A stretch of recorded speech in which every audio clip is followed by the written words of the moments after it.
Autour de ce Toulon-La Rochelle, forcément un homme au centre de l'attention, Patrice Collazo, 7 ans sur le banc rochelais et aujourd'hui un entraîneur toulonnais qui cherche toujours la bonne formule. Le RCT est sous pression et veut relever la tête. Le Stade Rochelais en quête, lui, d'un premier succès à l'extérieur depuis presque un an. Et les Maritimes qui débutent de la plus belle des manières. Une première possession qui voit Alexis Balès prendre l'intervalle et ouvrir une première brèche dans la défense. Elliot Roudil ressort vers Iaya West et c'est une nouvelle prise d'intervalle pour l'ouvreur néo-zélandais qui signe son premier essai de la saison en championnat. La Rochelle prend les commandes, faisant déjà preuve de réalisme, une vertu qui aura son importance tout au long de ce duel.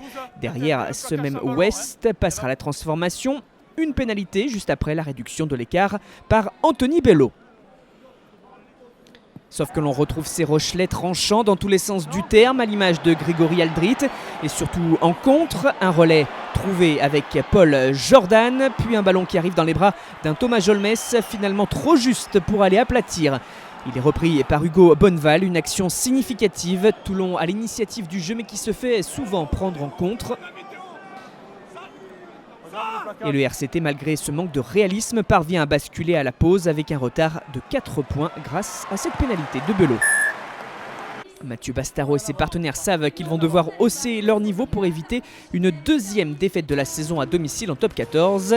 N'empêche que sous la pluie, ils perdent beaucoup de ballons et font des fautes. West en profite pour mettre les siens à l'abri d'un essai transformé sur cette pénalité.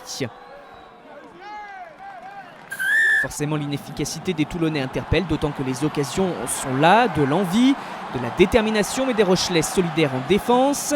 Romain Taofi Fenoua sonne la révolte, sauf qu'il se fait reprendre juste avant la ligne d'en but. Et cette action n'ira pas au bout, même en supériorité numérique déjà avant la pause. Toulon n'avait pas trouvé la faille. Non, il m'a dit 3 points. Pénalité obtenue sur cette action. Tapé, c'est un choix de Patrice Collazo. Bello peut ramener les siens dans le bonus défensif. Il faut maintenant un essai au Varois pour arracher la victoire au forceps. Et l'on voit Liam Messam de retour de suspension s'échapper à son tour pour se faire reprendre par Thomas Bergeon. Chaque ballon est joué comme si c'était le dernier. Il y a donc aussi parfois un excès d'enthousiasme et surtout une défense qui ne rompt pas. Le ballon est gardé au sol et c'est une pénalité en faveur de La Rochelle. Patrice Collazo et ses joueurs sont forcément déçus. Toulon s'incline 13-9, se retrouve 13e du top 14 alors que La Rochelle remonte à la 8e place.